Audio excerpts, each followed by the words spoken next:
para si Kabebang. Kaya ako mag-vlog. Smail natin. Kabebs! Ito yung mother ko. Nagluluto.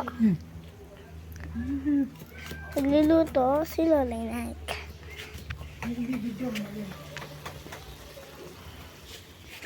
Ito po siya, makita mo na. Babes, magandang araw.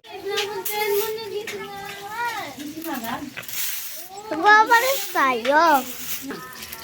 At magluluto ang lolay ko.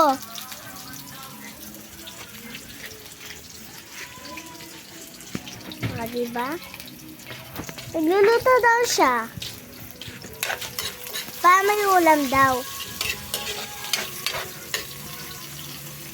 At ano?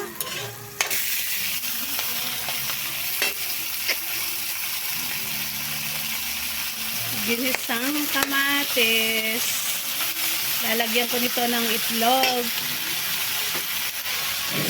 Yan, makakaraos na itong tanghali. Ginisang kamatis ang ulam namin ngayon. Tanghalian yan. Pakuluin ko muna yan, palalambutin ko. Mamaya ilalagay ko yung itlog. Durugin ko muna. Pag nadurog na yung kamatis, doon ko ilalagay yung itlog. Tapos, itatakpan ko niyan. Haluin. 5 minutes. Lagay ko na yung itlog. Ito na, bubuksan ko na. After 5 minutes, ito na nga, durug-durug na yung kamatis.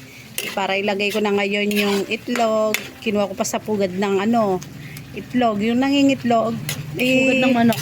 Pugad kasi kami ng manok. Kaya kinuha ko pa dun sa pugad. Ini nga, kulang pa nga durug-durugan ko po, hanggang pinong-pino. O, maranop na kami, pwede na kanini. Malagwa na orang abe ako, maranop na lang. Oras na kasi. Lagay ako na yung ngebon. Yan, king ako, pamo po kayong pugad na ning kain na rin eh. Kaya pugad na ning manok, ang ngebon mi. Isa pala ako ng bagoong. Ayun na. Yan, metong tray lang ngebon din, ha? Ako kitang pugad. Ginulong ko lang. Ano manap sa akin yan. Ano manap sa akin kay manok. Magtampo na yan kanya. Yan. Sesela. Nakamog yung gisang kamatis. Puro siya nga nebo, no? Ayan. Metong tray ebon. 30 pieces, oh. Ayos ka na naman. Mo yan ta. Para ka. Ang sarap naman ng luto ko. Ginisang bawang sibuyas lang yan at saka asin, tsaka konting bechin. Tapos, ito nga itlog. Okay na. Nakaraos na naman itong tanghali. Hanggang gabi pa pala ito.